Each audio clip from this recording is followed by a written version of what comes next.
So നമ്മൾ Pablo നെരൂദയുടെ pottery എന്ന് പറയുന്ന ആ ഒരു കവിതയെ കുറിച്ചാണ് ഇവിടെ പറയുന്നത്. ഞാൻ പറയുന്ന കാര്യങ്ങൾ ഇങ്ങനെ പഠിക്കുകയാണെന്നുണ്ടെങ്കിൽ ഇതല്ലാണ്ടൊരു ചോദ്യം അവിടെ വരില്ല. So I can guarantee you that. Pablo Neruda അദ്ദേഹത്തിന്റെ പോയറ്റിക് ഇൻസ്പിറേഷനെ കുറിച്ച് എഴുതിയിട്ടുള്ള കവിതയാണ് പോട്രി, അല്ലേ? ആ കവിതയ്ക്കകത്ത് പ്രധാനമായും 3 സ്റ്റാൻസേഴ്സ് ആണ്. I hope you know that. ശരിക്കും പാബ്ലോ നെരൂദയുടെ ലൈഫിലെ 3 ഘട്ടങ്ങളായിട്ട് നമുക്ക് ആ സ്റ്റാൻസേഴ്സിനെ കാണാൻ പറ്റും. First stanza before poetic inspiration, second stanza is at the time of inspiration, third stanza is after the poetic inspiration. ഈ 3 കാര്യങ്ങളാണ് അവിടെ പറയുന്നില്ലേ. സോ ദെൻ ആ കവിത എഴുതിയിട്ടുള്ളത് ഫ്രീവേഴ്സിലാണ്. നമുക്ക് റൈം സ്കീമോ റൈം വേർഡോ ഇതുപോലെയുള്ള കാര്യങ്ങളൊന്നും അവിടെ കാണാൻ പറ്റില്ല. ഫ്രീവേഴ്സിലാണ് എഴുതിയിട്ടുള്ളത്.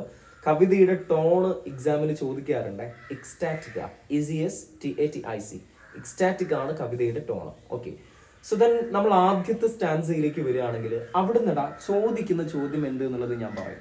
ഓക്കെ, അവിടുന്ന് ആ ഫസ്റ്റ് സ്റ്റാൻസയാണ് എക്സാമിന് വരുന്നതെന്നുണ്ടെങ്കിൽ പ്രധാനമായും ആ സ്റ്റാൻസയ്ക്കകത്ത് 2 പെർസോണിഫിക്കേഷൻ ഉദാഹരണം ഉണ്ട്, ഇല്ലേ? ആദ്യത്തേത് ഫസ്റ്റ് ലൈൻ, ആ ഫസ്റ്റ് ലൈൻ എന്തായിരുന്നു? And it was at that age poetry arrived in search of me. ആ poetry arrived in search of me എന്നുള്ള ആ line, that is an example of personification. അതല്ലാതെ ആ സ്റ്റാൻസയ്ക്കകത്ത് ഒരു പെർസോണിഫിക്കേഷൻ കൂടെയുണ്ട്, and it touched me. Last line ആണ് ആ സ്റ്റാൻസയ്ക്കകത്തെ. പെർസോണിഫിക്കേഷൻ ചോദിക്കാറുണ്ട്. ഒരു 95% ചോദിക്കാൻ സാധ്യത ഏത് തന്നെയാണ്? Pottery arrived in search of me എന്ന് പറയുന്ന ആ ലൈനാണ്, അല്ലേ? അതല്ലാതെ അവിടുന്ന് ചോദിക്കുന്ന സംഗതി നമ്മൾ എക്സാമ്പിൾ ഓഫ് പെർസോണിഫിക്കേഷൻ നമ്മൾ അവിടെ പറഞ്ഞു. ഇതല്ലാതെ there is A repeated question of contrast. Contrast അവിടെ ചോദിക്കാറുണ്ട്. ഏതാ ചോദിക്കുന്നതെന്ന് പറയുമോ? Winter, river. What does the word winter or river refer here എന്ന് എക്സാമിന് നിരന്തരം ചോദിക്കുന്ന ചോദ്യമാണ്. വിൻഡർ ഡിനോട്ട് ചെയ്യുന്നത് present state of Pablo Neruda, അല്ലെ? പ്രസന്റ് സ്റ്റേറ്റിനെ ആണെങ്കിൽ റിവർ ഡിനോട്ട് ചെയ്യുന്നത് ഫ്ലോയിങ് സ്റ്റേറ്റിനെയാണ്. അതുകൊണ്ട് winter or river is a serious concern. പഠിക്കാതെ പോകരുത്. ഓക്കെ, വിൻഡറും റിവറും ചോദിക്കാറുണ്ട്. അതുപോലെ തന്നെ വോയിസും സൈലൻസും, അത് അത്ര സീരിയസ് ആയിട്ട് അവിടെ അങ്ങനെ ഒരു ഉണ്ട് എന്നുള്ളത് നമ്മൾ മനസ്സിലാക്കി വെക്കുക. ചോദിക്കാൻ സാധ്യത വിൻഡറും റിവറും തന്നെയാണ്. Then there is a question of assonance and alliteration. Assonance ചോദിക്കുകയാണെങ്കിൽ ആ സ്റ്റാൻസയ്ക്കൊക്കെ ഒരു ലൈൻ ഇല്ലേടാ, it's came from winter or river. Winter എന്ന് പറയുമ്പോൾ ഈ സൗണ്ട് ഉണ്ട്, റിവർ എന്ന് പറയുമ്പോൾ ഈ ഉണ്ട്. So that is an example of assonance. Alliteration ചോദിക്കാറുണ്ട്. No, there were no voices, they were not. അവിടെ ന എന്ന കോൺസണന്റ് സൗണ്ട് റിപ്പിറ്റേഷൻ ഉണ്ട്. ഓക്കെ, ഇതാണ്. അപ്പൊ ഞാൻ അസോണൻസ് ചോദിക്കുമെങ്കിൽ എന്താ ചോദിക്കാറ്, അലിട്രേഷൻ എന്താ ചോദിക്കാറ്, കോൺട്രാസ്റ്റ് ഏതാ ചോദിക്കാറ്, പെർസോണിഫിക്കേഷന്റെ ഉദാഹരണം ഏതാണ്, ഈ സാധനമൊക്കെ നമ്മൾ അവിടെ പറഞ്ഞു കിട്ടും.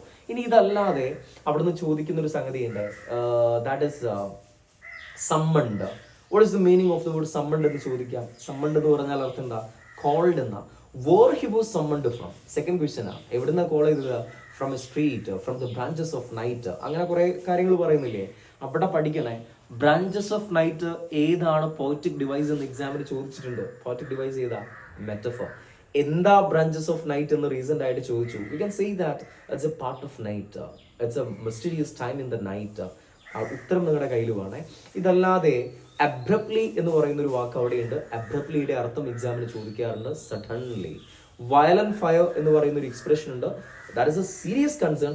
വയലന്റ് ഫയറിന് നിങ്ങളുടെ കയ്യിൽ ഒരു ഉത്തരം വേണം. We can say that it denotes political unrest or ആ രീതിയിലൊക്കെ നമുക്ക് വേണമെങ്കിൽ പറയാം. ഉത്തരം കയ്യിൽ വേണം. അപ്പോൾ ഇത്രയും ക്വസ്റ്റ്യൻസ് ആണ് ആദ്യത്തെ സ്റ്റാൻസയ്ക്കകത്ത് നിന്ന് ചോദിക്കാനുള്ളത്. അത് ക്ലിയർ ആയിരിക്കണേ.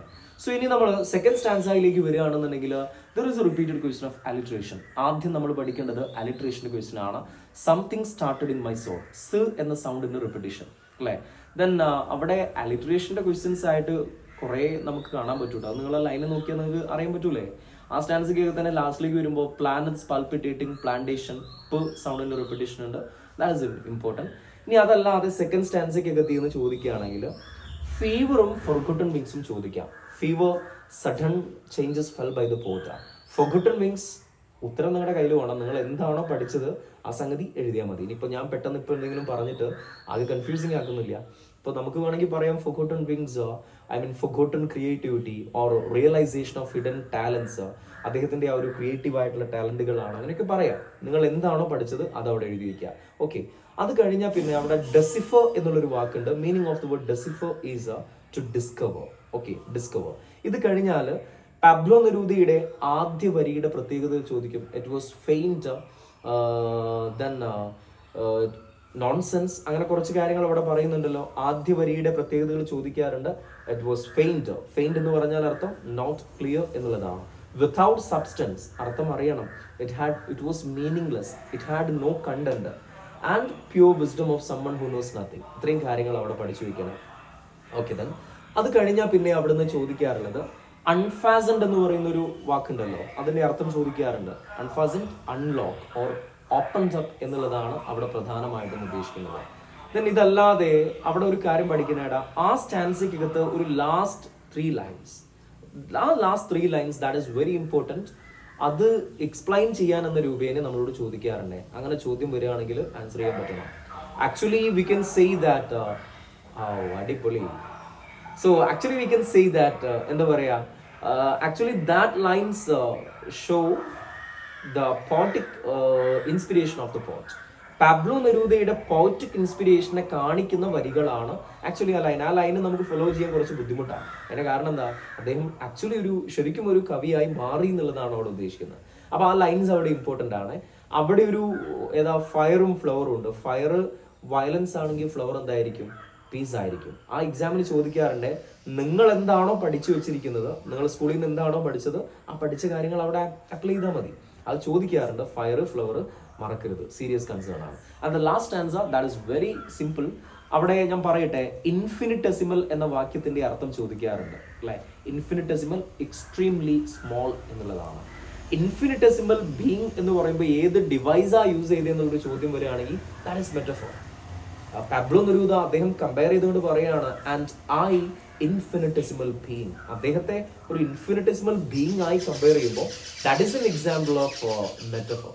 ഓക്കെ, ദെൻ അപ്പോൾ ആ ഇൻഫിനിറ്റെസിമൽ ബീങ്, ആ ഒരു സംഗതി ഡ്രങ്ക് വിത്ത് സ്റ്റാരി വോയിഡ്, ആ സംഗതി അവിടെ പറയുന്നുണ്ടല്ലോ. അതൊക്കെ നിങ്ങൾ മനസ്സിലാക്കി വെക്കണം. ഇതല്ലാതെ അവിടെ സ്റ്റാരി വോയിഡും അതുപോലെ ആബിസും ഉണ്ട്. സ്റ്റാരി വോയിഡ് എന്തിനെയാണ് ഡിനോട്ട് ചെയ്യുന്നതെന്ന് ചോദിക്കാറുണ്ട്. സ്റ്റാരി വോയിഡ് ടോപ്പ് മോസ്റ്റ് ആണെന്നുണ്ടെങ്കിൽ ആബിസ് ബോട്ടം മോസ്റ്റ് ആണ്. അതല്ലാതെ അവിടെ നിന്നൊരു ചോദ്യം വരാറുള്ളത് I wheeled with the stars in the explanation ചോദിക്കും. അങ്ങനെ പറയുകയാണെങ്കിൽ he travel with the stars in his imagination. ഇത്രയൊക്കെ ചോദ്യങ്ങൾ വരുള്ളൂ. ഇതൊക്കെ പഠിക്കുകയാണെന്നുണ്ടെങ്കിൽ poetry set. Okay, see you in another video. Thank U.